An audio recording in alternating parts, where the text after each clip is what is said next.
Salam alaikum. Je vais bonsoir à toute l'assistance ici présente. Aujourd'hui, on va assister à la soutenance de thèse de doctorat, troisième cycle LMD, de la doctorante Makhlouf Selma, dans l'intitulé des contributions à l'amélioration des ambiances lumineuses dans l'espace habité, car des cités collectives Oued El Fourcha Al Naba. On va, sous ce travail de recherche doctorale a été dirigé par M. Shraïtia Mohamed, sous la direction de M. Shraïtia Mohamed. On a aussi comme membre expert professeur Bouchar Abdelwahab, l'université Salah Boubnider à Constantine III. Oui. Et ça c'est le premier expert. Deuxième expert aussi professeur Jamal Al-Qama, l'université 8 mai 45 Guelma. Et vous avez aussi comme experte de ce travail Dr Jouad Fatima Zahra, l'université Guelma 1995-45 Guelma. Oui. Présidé par moi-même, professeur Lazari Youssef. On va vous allouer à peu près 40 minutes. Wahab? Allô? Wahab? Est-ce que vous nous entendez? C'est bon? Vous...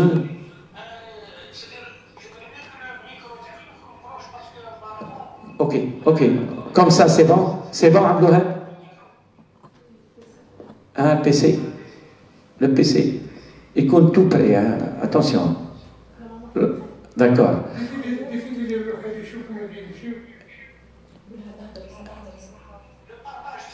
Essaye de parler comme ça. Oui. Demande, monsieur Abdelwahab, est-ce que vous m'écoutez? Monsieur Abdelwahab, est-ce que vous m'écoutez? Monsieur Abdelwahab. Oui, vous êtes assez loin du micro. Essayez de vous rapprocher du micro. Oui, monsieur. Oui, c'est bon. C'est bon, ok. Donc on peut démarrer la soutenance. Voilà, défilez le diable. Les diapos, là. Je vois. Essayez de partager le diaporama. Et les partager normalement. On va relancer.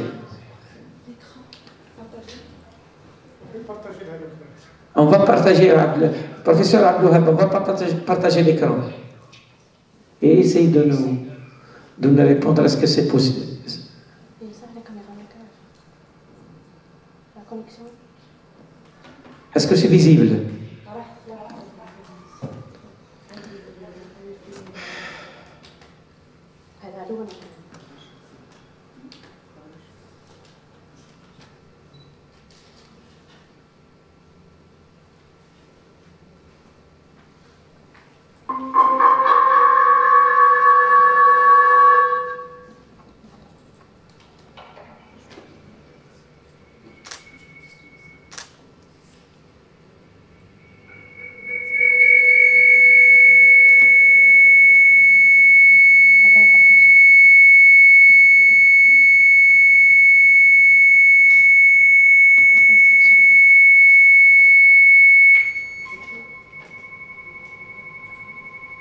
Est-ce que c'est bon, Abdelwahab? Allô? Abdelwahab? Le diaporama, je vois la diapo, mais le son, il y a un écho. Ah, l'écho. Il y a un écho. Oui. Ouais. Ouais, ouais. Oui, essayez de parler, madame.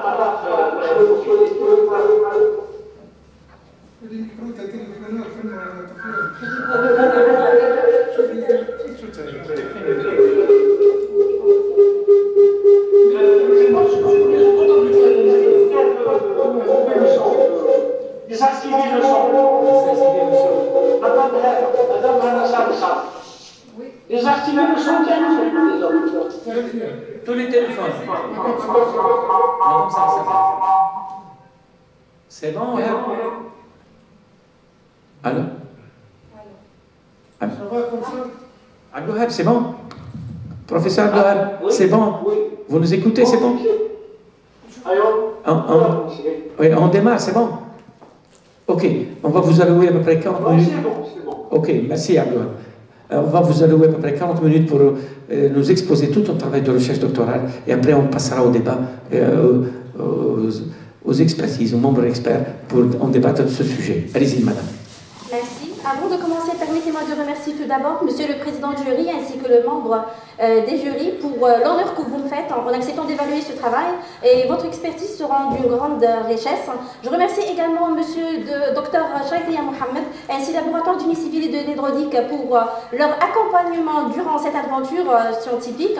Je remercie mes collègues et ma famille, mes proches, et sans plus tarder, c'est avec une immense gratitude que je me tiens aujourd'hui devant vous pour présenter le fruit de mon travail qui s'intitule « Contribution à l'amélioration des ambiances lumineuses dans l'espace habité. Cas d'étude, c'était d'habitat collectif Oued El Fourcha à Annaba. Et pour structurer cette présentation et de mieux comprendre notre problématique abordée dans cette étude, nous commençons par la présentation du contexte général qui justifie notre démarche de recherche et aussi ensuite nous détaillerons le cas d'étude et la méthodologie utilisée pour collecter et l'analyse des données. Les résultats obtenus seront ensuite exposés et discutés afin de tirer des conclusions pertinentes et enfin nous concluons en mettant en évidence les principales contributions de cette recherche. Commençons par la présentation du contexte général de la problématique. Actuellement, plusieurs tendances influencent le secteur du bâtiment, notamment la consommation énergétique élevée, les émissions de gaz à effet de serre, les dépenses aux énergies non renouvelables et le besoin du confort et de la qualité de vie. À ce stade, l'éclairage naturel présente une solution clé qui permet de réduire la consommation énergétique et améliorer le bien-être dans le bâtiment. L'éclairage naturel présente de nombreux avantages qui peuvent transformer le défi actuel en opportunité pour un développement plus durable et humain.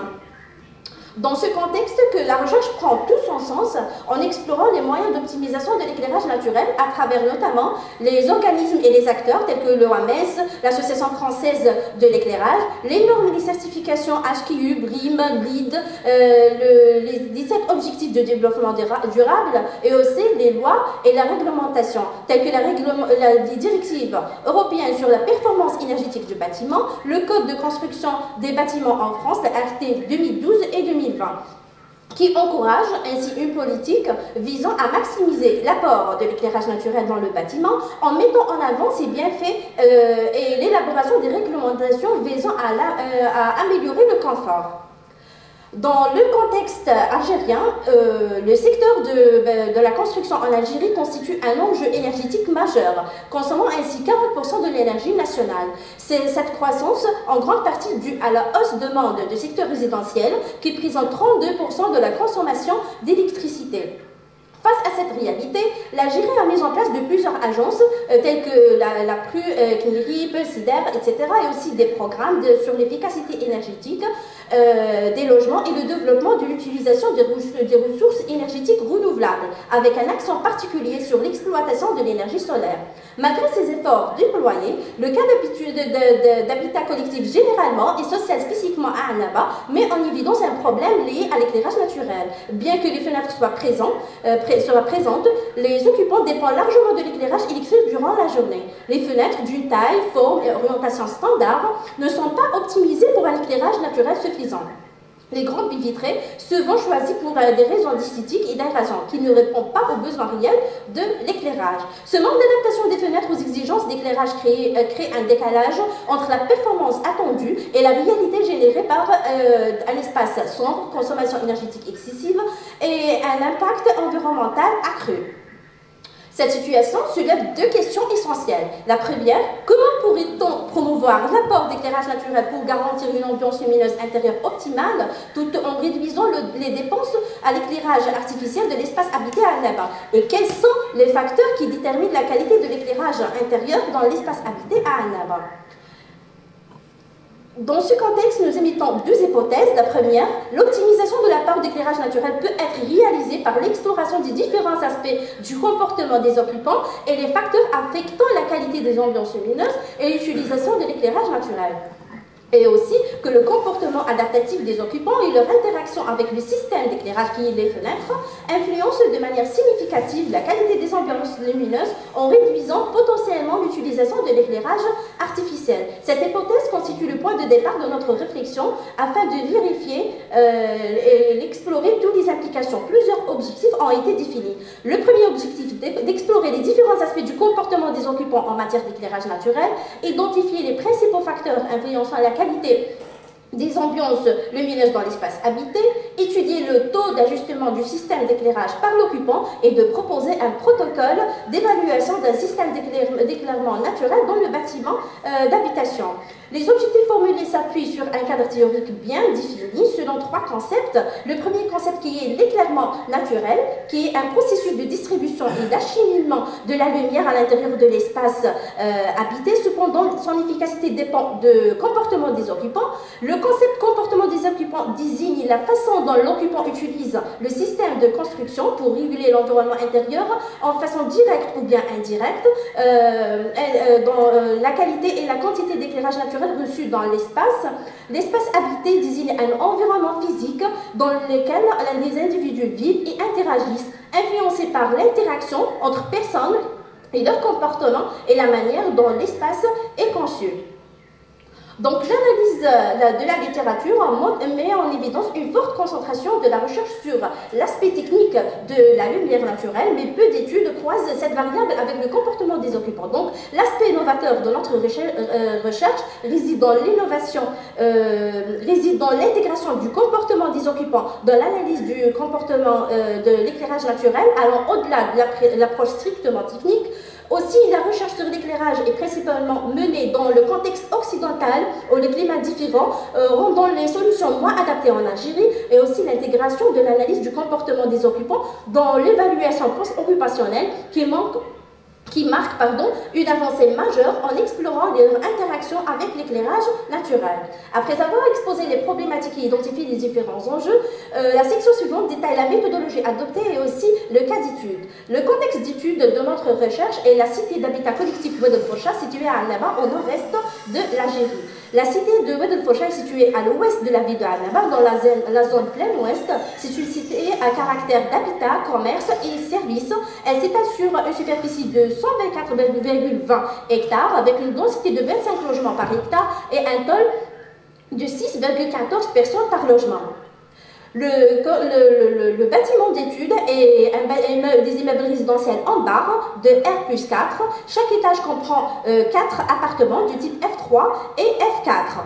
Et concernant la méthodologie et afin de répondre à nos objectifs de recherche, l'évaluation occupationnelle s'impose comme une approche pertinente pour analyser la performance de ce système, selon un protocole bien défini, selon 3 niveaux. Le premier niveau, qui est le niveau indicatif, une étude pilote réalisée en 2021, qui nous a permis de sélectionner le cas d'étude et finaliser les outils de collecte des données. Le deuxième niveau, le niveau d'investigation, selon une approche objective où on a effectué des analyses de caractéristiques architecturales, l'indice de profondeur, le rapport mur-fenêtre et indice d'ouverture, des observations comportementales en constituant des cartes comportementales et étude de l'influence des masques et les obstacles proches et lointains et des mesures de la qualité et de la quantité de la lumière reçue à l'intérieur à travers les mesures instituées à l'aide de luxmètre. Le troisième niveau de notre évaluation est le niveau diagnostique selon une approche subjective par questionnaire.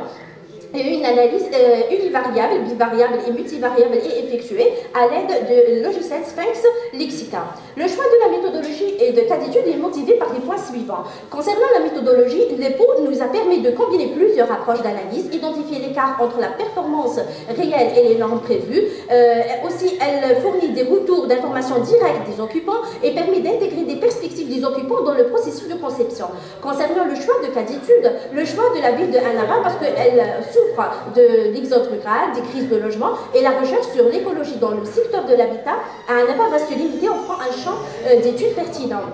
Concernant le choix de l'habitat collectif, parce que c'est le type d'habitat qui répond aux demandes croissantes de logement et présente des lacunes de confort et d'efficacité énergétique. Le choix de la cité Oued El Focha est justifié par le caractère représentatif de l'habitat collectif à Annaba, les adaptations apportées par l'habitant qui révèlent leurs besoins et les perspectives temporelles avec la présence prolongée des habitants de minimum 10 ans. Sur la base de la méthodologie présentée et le cadre d'étude, nous présentons à présent les résultats obtenus. Commençons par le niveau d'investigation. Concernant les caractéristiques géométriques des espaces et des fenêtres, l'analyse révèle que la surface des pièces respecte des normes minimales, mais l'aménagement reste limité pour un usage multifonctionnel. L'indice de profondeur est relativement faible et homogène dans les cuisines et la chambre et élevé dans l'espace séjour, ce qui suggère que l'éclairage naturel est à peine atteindre les zones profondes de la pièce. Mais le faible indice d'ouverture et le rapport mur-fenêtre dans les différentes pièces limite l'efficacité de ce système. L'observation du comportement des occupants, nous constatons sur le plan que l'espace intérieur est encombré par le meuble, souvent placé près de la fenêtre, ce qui empêche la pénétration de la lumière à l'intérieur. Les plans architecturaux mettent en évidence un espace intérieur multifonctionnel, par exemple le salon, et ne sert pas seulement un lieu de rassemblement familial, mais aussi un espace d'études, de repas et même de sommeil, en raison de nombre de ménages. Revenons aux mesures institut. L'analyse des mesures institut montre que bien que la lumière extérieure est normalement suffisante et significative, elle est réduite par la présence des masques extérieurs créés par l'occupant lui-même, tels que les arbres et les structures proches. Cette réduction est expliquée par le faible niveau d'éclairage mesuré à l'intérieur, souvent inférieur de la norme et parfois nul, zéro luxe. Les occupants compensent cette insuffisance par l'utilisation d'éclairage artificiel. De plus, la quantité de la lumière elle se diminue à mesure que l'on s'éloigne de la fenêtre. Cette variation étant influencé par le comportement des occupants en premier degré. Le second niveau, quant à lui, s'appuie une analyse diagnostique, commençant par la présentation de la démarche méthodologique de l'étude de terrain. Donc, afin de répondre à nos objectifs, cette recherche est établie selon une démarche méthodologique rigoureuse et nous avons commencé par l'identification de l'échantillonnage et par la suite, on a utilisé le questionnaire préliminaire dans une étude pilote en 2021. Donc, par la suite, on a composé le questionnaire selon des rubriques. La première rubrique qui est le profil de l'habitant, la deuxième, le statut d'occupation, la troisième, le degré de satisfaction des occupants dans l'espace habité, et quatrième, le comportement des occupants. Par la suite, on a effectué les codifications des réponses et le test de fiabilité des questionnaires afin de passer à l'analyse des données statiquement en utilisant le logiciel Sphinx XK. Commençons par l'analyse univariable et la première rubrique, le profil de l'occupant. L'échantillon est majoritairement composé par des femmes, 91,8%, qui jouent un rôle central dans la gestion du foyer, tandis que les hommes représentent seulement 8,2%. En termes d'âge, les graphes reflètent une diversité générationnelle avec une concentration des personnes âgées. Les résultats montrent aussi une nette majorité des répondants sont des propriétaires de 75%, ce qui pourrait indiquer un certain degré de stabilité résidentielle, tandis qu'un groupe de 25%, incluant des locataires et des sous-locataires, et ceux qui vivent dans les appartements prêtés par ou bien hérités, qui représente une diversité de situations résidentielles. Concernant la deuxième rubrique, qui est le statut et le taux d'occupation, le graphe suggère une tendance vers le ménage traditionnel, multigénérationnel. Les familles de 5 personnes et de plus de 5 personnes représentent chacune 30,6%. La majorité de ménages de 30,6% vivent dans leur logement depuis plus de 20 ans et les données aussi recueillies révèlent une majorité écrasante des répondants de 85,1% passent plus de 10 heures par jour dans leur logement. Cela suggère que la plupart des individus interrogés sont principalement présents à domicile. Concernant la troisième rubrique, l'étude de degré de satisfaction des occupants dans l'espace habité, les résultats révèlent une insatisfaction générale des occupants concernant l'éclairage naturel, principalement dans l'espace du jour, la cuisine et le séjour, et aussi les sanitaires rapportant une absence totale de la lumière naturelle. Aussi, les résultats révèlent une insatisfaction majoritaire des occupants concernant les dimensions des fenêtres, en particulier dans l'espace cuisine et séjour. La majorité des occupants jugent que la qualité de la vue vers l'extérieur est insuffisante, particulièrement dans l'espace du jour, comme le séjour et la cuisine, et une vue suffisante ou agréable reste rare. Revenons à la quatrième rubrique, comportement des occupants. Concernant la zone préférée par l'occupant, la majorité des occupants, 66,4%, préfèrent la zone centrale de leur espace pour un éclairage artificiel optimal. Moins nombreux, de 17,9%, choisissent la zone au fond de la pièce pour le confort, malgré une lumière réduite, tandis que 15,7% optent pour la zone près de la fenêtre afin de profiter de l'éclairage naturel. Les résultats montrent une forte dépendance de l'éclairage artificiel par 53,7% des occupants et l'éclairage mixte par 33,6% des occupants. En revanche, la préférence d'éclairage naturel est utilisée par seulement 12,7% des occupants.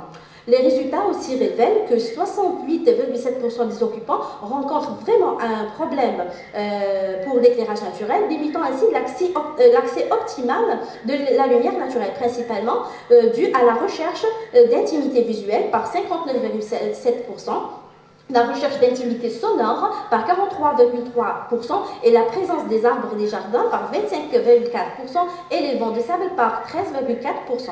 À la lumière de ces observations, nous pouvons dégager que l'échantillon comprend principalement des propriétaires avec une tendance vers le ménage multigénérationnel. Cependant, une insatisfaction est constatée concernant l'éclairage naturel, notamment dans l'espace de séjour et cuisine et les sanitaires. En réaction, les occupants ont eu recours à l'éclairage artificiel ou mixte. De plus, l'accès optimal à la lumière naturelle est souvent limité par la recherche d'intimité visuelle et sonore, ainsi que les éléments extérieurs comme les arbres et les bancs de sable. Passons à la deuxième analyse qui est l'analyse bivariable. La première carte montre une corrélation entre la hauteur des habitations et la perception des facteurs environnementaux. Les étages inférieurs sont plus vulnérables aux nuisances telles que le bruit et le manque de la lumière et le besoin d'intimité. Les vents de sable affectent seulement et surtout le niveau RDC, mais son impact diminue avec l'élévation. Les étages supérieurs sont moins exposés aux nuisances extérieures, ce qui explique leur éloignement dans la carte. Le deuxième graphe montre que la qualité de la vue vers l'extérieur influence de mode l'éclairage utilisé. Un éclairage mixte est souvent associé à une vue limitée, tandis qu'un bon éclairage naturel est lié à une vue agréable. À l'inverse, l'éclairage artificiel est généralement perçu comme dans l'espace confiné ou mal exposé, ce qui réduit le confort visuel. Concernant la troisième carte, la durée de présence des occupants dans leur logement joue un rôle clé dans le choix concernant l'ouverture des fenêtres. En effet, ceux qui passent le plus de 5 heures par jour dans leur espace habité privilégient principalement une ouverture partielle des fenêtres, les persiennes uniquement ou bien les vitres uniquement. Par ailleurs, les variables ouverture totale de la fenêtre montrent une relation faible avec les autres variables. En résumé, ces données montrent que les préférences des occupants en matière d'ouverture des fenêtres et d'éclairage sont fortement influencées par les configurations de l'espace, la durée de présence dans l'espace habité et les conditions environnementales. Les angles de la pièce, la hauteur des habitations et l'exposition aux nuisances extérieures jouent un rôle déterminant dans le choix des occupants pour optimiser leur confort. Le troisième niveau d'analyse, l'analyse multivariable, la première carte montre que plus qu'il y a des tâches dans l'espace habité, plus le besoin d'éclairage est important. C'est pourquoi la femme se tourne toujours vers l'utilisation d'éclairage artificiel, principalement dans l'espace du jour, cuisine et séjour. Les hommes, en revanche, utilisent davantage l'éclairage naturel en raison de leur présence moins fréquente dans l'espace habité pendant la journée. La deuxième carte montre que trois groupes distincts. Le premier groupe avec une forte concentration comprend des espaces jugés insuffisamment ou non éclairés, où les occupants privilégient un éclairage mixte. Le deuxième groupe regroupe les espaces avec une évaluation de satisfaction variée concernant l'éclairage naturel, allant au-delà de plutôt pas satisfait à tout à fait satisfait. Et le troisième groupe, avec une faible concentration, est lié à l'éclairage artificiel avec un niveau de satisfaction élevé ou une absence d'éclairage naturel. La carte suivante montre le comportement d'ouverture et de fermeture de fenêtres est influencé par l'étage de l'appartement et la qualité de la vue vers l'extérieur. L'analyse révèle deux groupes, le premier groupe des habitants du RDC premier et deuxième étage, où la vue est jugée limitée ou désagréable, ont tendance à ouvrir partiellement leurs fenêtres. Le deuxième groupe, les habitants du troisième et quatrième étage, les occupants de ces étages dont la vue est perçue comme suffisante ou agréable, ouverture complète des fenêtres. Ces résultats apportent que les préférences d'éclairage sont liées au genre des occupants, avec une tendance générale à l'utilisation de l'éclairage artificiel. Les occupants des étages inférieurs rencontrent des difficultés avec l'éclairage naturel, tandis ceux des étages supérieurs ont une perception variée et une vue extérieure et l'éclairage naturel. En guise de clôture de cette présentation, il convient de mettre en lumière les principaux facteurs influençant la qualité des ambiances lumineuses, principalement les facteurs architecturaux et réglementaires concernant le manque de mise à jour de la réglementation sur l'éclairage naturel et aussi la conception des fenêtres et des espaces, la profondeur des pièces, les dimensions et les orientations des fenêtres, ainsi que l'encombrement des espaces intérieurs. Les facteurs sociaux concernant les normes culturelles et la structure familiale qui façonnent les attentes et les habitudes des occupants vis-à-vis de l'éclairage naturel. Des facteurs comportementaux concernant le mode d'habiter des occupants et leur interaction avec les fenêtres et leur gestion de l'éclairage naturel. Une préférence des espaces fermés limite souvent l'apport lumineux. Et des facteurs environnementaux concernant l'orientation des logements et les présences des obstacles physiques comme les bâtiments voisins, les arbres qui affectent la quantité et la qualité de l'éclairage reçu à l'intérieur. Donc on peut dire que l'optimisation de l'éclairage nécessite une approche intégrant le comportement des occupants et les facteurs architecturaux et environnementaux. Cette étude confirme notre hypothèse d'étude selon laquelle l'optimisation de l'apport de l'éclairage naturel peut être réalisée par l'exploration des différents aspects du comportement des occupants et les facteurs affectant la qualité des ambiances lumineuses et l'utilisation de l'éclairage naturel, et que le comportement adaptatif des occupants et leur interaction avec le système d'éclairage influencent de manière significative la qualité des ambiances lumineuses en réduisant potentiellement l'utilisation de l'éclairage artificiel. Et afin d'approfondir cette recherche, nous proposons des recommandations concernant la conception du système d'éclairage naturel, notamment de réintroduire des normes obligatoires pour la conception du système d'éclairage, d'encourager la coopération entre architectes, ingénieurs d'éclairage et des experts de comportement humain, aussi de promouvoir l'utilisation des logiciels de simulation et d'intégration de l'évaluation post-occupationnelle pour mesurer l'efficacité du système d'éclairage, et aussi de porter une attention particulière à la typologie et la configuration des fenêtres, en veillant à préserver l'intimité tout en permettant des ajustements de la lumière adaptés aux besoins des individus. Et malgré les apports de cette étude et à la compréhension du comportement des occupants vis-à-vis de l'éclairage naturel, certaines limites subsistent. On a le manque de documentation sur les ambiances lumineuses et l'éclairage naturel dans l'espace habité, l'accès limité au logement, la réticence des occupants à ouvrir leur logement et le manque d'informations concernant le site d'étude. Ainsi, des pistes de recherche futures peuvent être envisagées, notamment autour des axes suivants. Le premier axe, perspective d'intégration des considérations écologiques dans l'habitat en Algérie, l'étude de l'impact des ambiances lumineuses sur l'ambiance aérolique et thermique, aussi étude comparative des préférences et des pratiques en matière d'éclairage dans les différentes cultures, la conception et l'intégration des dispositifs d'éclairage naturel passif, et aussi la potentialité de création des labels et des certifications concernant la performance énergétique en Algérie. Au-delà des résultats obtenus de ce travail s'inscrit dans un parcours scientifique bien large, jalonné par des publications scientifiques. On a pu publier 2 articles dans une revue B et un article dans revue A qui est sous étude dans le journal. Et aussi on a des participations aux différentes conférences internationales en Algérie et en Turquie aussi, des conférences nationales. Et je vous remercie vivement pour l'intérêt accordé à cette présentation et je reste à votre disposition.